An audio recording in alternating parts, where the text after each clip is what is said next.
Tuan Guru tadi sudah memberikan sambutan yang membuat kita semua mulai bergerak ini. Sambutannya tadi membuat kita bergerak, Tuan Guru. Jadi memang tantangan di negeri kita ini besar. Assalamualaikum warahmatullahi wabarakatuh. Alhamdulillah. Alhamdulillahilladzi arsala rasulahu bil huda wa dinil haqq liyudhhirahu 'ala dini kullihi wa kafa billahi shahida. Asyhadu an la ilaha illallah wa asyhadu anna Muhammadan abduhu wa rasuluh. Allahumma shalli wa sallim wa barik ala sayyidina Muhammad wa ala alihi wa ashabihi ajma'in. Amma ba'du. Yang saya hormati, yang saya muliakan, yang kita semua teladani guru kita Tuan Guru Syekh Haji Ismail Royan. Semoga beliau selalu berikan kesehatan, panjangkan umurnya, dimudahkan dalam seluruh kegiatan dakwahnya. Yang saya hormati para habaib, para alim ulama, tuan-tuan mursyid, para asatid, asatizah. Yang saya hormati juga Bapak Wakil Gubernur, Ketua Dewan Pakar Bapak Edi Natar Nasution, dan seluruh keluarga besar Pondok Pesantren Babu Salam. Alhamdulillah, kami bersyukur sekali pada siang hari ini sebuah niat lama itu tertunaikan. Niat panjang untuk bisa kembali ke Pekanbaru dan bisa datang ke Pondok Babu Salam bukan hanya tertunaikan, disempatkan bersujud di masjid di sini. Masya Allah, tabarakallah. 3 tahun yang lalu Pak Asro Kamal Rokan, beliau sedang di sini, dan 3 tahun yang lalu beliau yang menjadi sahibul hajat ketika ada pernikahan, di mana kami berdua mendapatkan kehormatan untuk menjadi saksi. Dan sesudah itu kita sesuai diceritakan oleh Tuan Guru tadi, diniatkan untuk nanti bisa ke Pekanbaru. Akhirnya baru tahun 2022 niat itu tertunaikan. Untung masih bulan Desember. Kalau sudah bulan depan dihitungin 4 tahun itu. 4 tahun. Bulan Desember ya. Desember juga, Masya Allah. Jadi persis itu. Karena tidak lama sesudah itu kemudian pandemi. Dan ketika pandemi kita semua tahu, kita semua berada di dalam kota, tidak jarang pergi. Jadi alhamdulillah bisa sampai, dan terima kasih atas sambutan yang luar biasa, kehangatan persaudaraan, ditambah lagi dengan jamuan yang luar biasa tadi. Ibu-ibu terima kasih masakannya. Lihat tadi bagian masak ibu-ibu kan Pak ya? Ibu-ibu, Tuan dan Tuan Guru, terima kasih. Tadi kita menikmati betul masakan yang rasanya dimasaknya bukan hanya pakai bumbu fisik, tapi juga ada rasa cinta di dalam masakan itu. Masya Allah. Jadi saya merasa bersyukur dan alhamdulillah. Kemudian Tuan Guru tadi sudah memberikan sambutan yang membuat kita semua mulai bergerak ini. Sambutannya tadi membuat kita bergerak, Tuan Guru. Jadi memang tantangan di negeri kita ini besar. Oh, ini jadi ada rombongan luar kaca.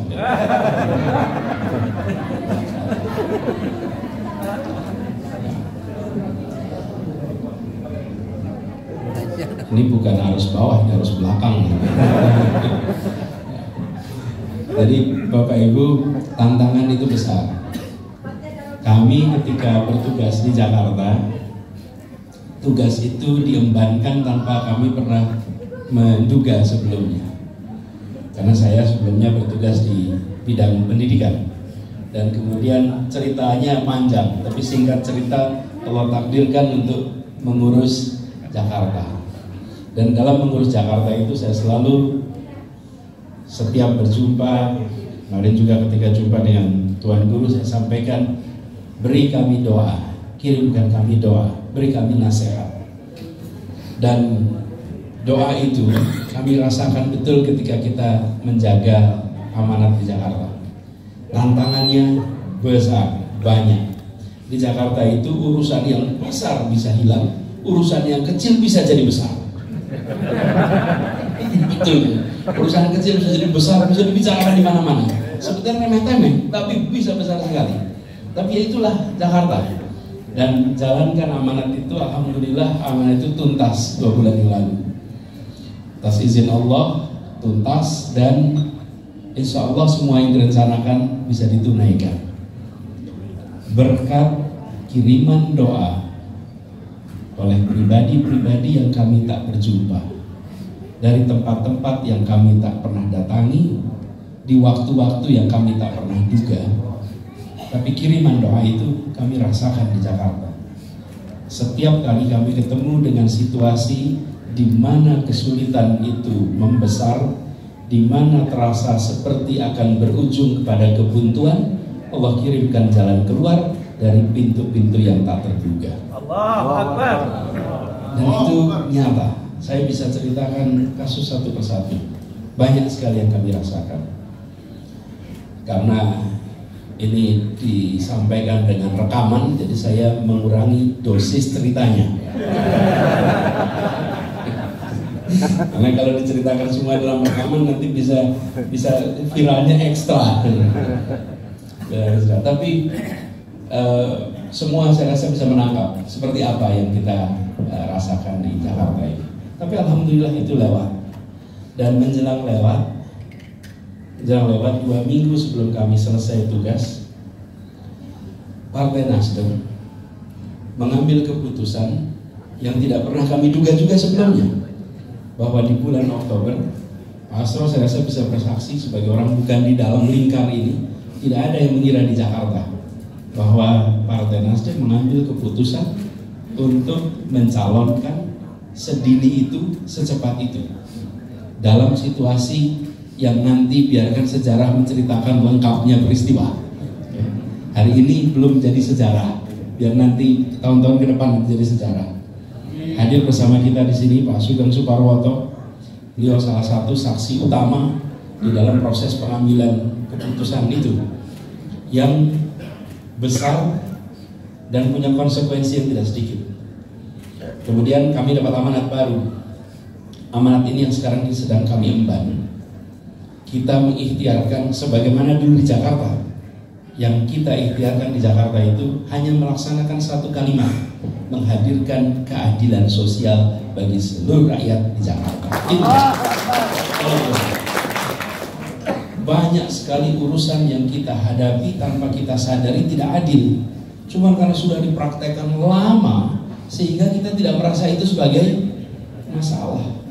Saya beri 3 ilustrasi saja yang paling gampang kalau di Jakarta, yang tidak pernah dianggap masalah. Bapak-bapak, Ibu kalau mendengar kata Jakarta, maka semua akan bicara apa masalah Jakarta. Berikutnya apa?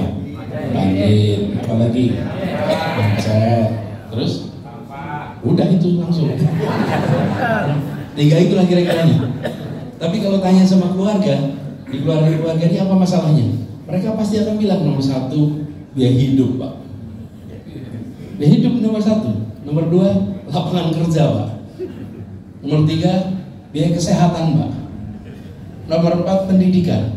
Keluarga-keluarga kalau ditanya jarang ada yang bilang banjir. Tanya ibu rumah tangga di Jakarta, jarang ada banjir. Kenapa? Lah karena RT di Jakarta itu jumlahnya 30.000, Pak. Nah yang biasa kena banjir 60-an, Pak. Tapi fotonya lah banyak sekali, Pak, itu.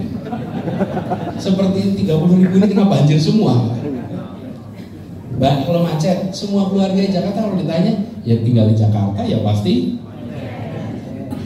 Nah, tapi kami tidak membahas itu. Dua-duanya harus diselesaikan. Banjir harus diselesaikan, macet diselesaikan. Itu semua alhamdulillah kita. Kalau saya boleh cerita di sini, tahun 2017 Jakarta adalah kota termacet di dunia nomor 3. Kita itu ingin nomor 1, nomor 2, tapi jangan macet. 2018 kita mulai dengan program kita turun menjadi nomor 7. 2018. 2019 turun menjadi nomor 10. Turun di dunia ini, kemacetan dunia. 2021 kita turun menjadi 2020 turun menjadi nomor 32 Dan tahun 2021 kita turun jadi 46. Alhamdulillah. Tapi kelihatannya tidak banyak berita yang menuliskan itu. Dan ini adalah bukan prestasi satu orang, ini prestasi seluruh kota. Yang membuat macet kan seluruh warga, bukan? Bagian kita mengelola. Kenapa? Karena kemarin kita bangun transportasi umum di Jakarta. Transportasi umum pada kami mulai bertugas itu hanya jangkauannya 42% wilayah. Sekarang sudah hampir 90% wilayah Jakarta terjangkau kendaraan umum. Terjangkau nggak? Jadi sekarang kendaraan umum biayanya murah. Yang sering ke Jakarta pasti tahu, Jagakarsa itu paling selatan, Priuk itu paling utara. Kalau naik ojek kira-kira 130.000. Sekarang dengan pakai sistem transportasi umum namanya Jaklingko, 10.000 rupiah dari mana saja, kemana saja, kapan saja. Langsung dia hidup langsung turun. Tapi saya bukan menceritakan ini semua sebagai sebuah keberhasilan satu dua orang. Ini adalah kerja semuanya. Dan kita menemukan jalan-jalan yang kita tidak pernah duga ketika menyelesaikan ini. Tapi ada satu soal keadilan yang saya ingin ceritakan di sini, yang tidak banyak dibahas, bukan macet, pajak, pajak. PBB di Jakarta itu mahal. Kalau di Pekanbaru mungkin PBB tidak terlalu membebani, tapi kalau di Jakarta PBB itu harganya tinggi. Apalagi kalau tinggal di daerah-daerah yang dulunya biasa-biasa saja, sekarang dianggap daerah yang strategis. Kalau PBB itu tinggi, apa artinya? Yang prasejahtera lama-lama tidak mampu bayar pajak, lama-lama terusir dari dalam kota. Lalu yang boleh masuk siapa?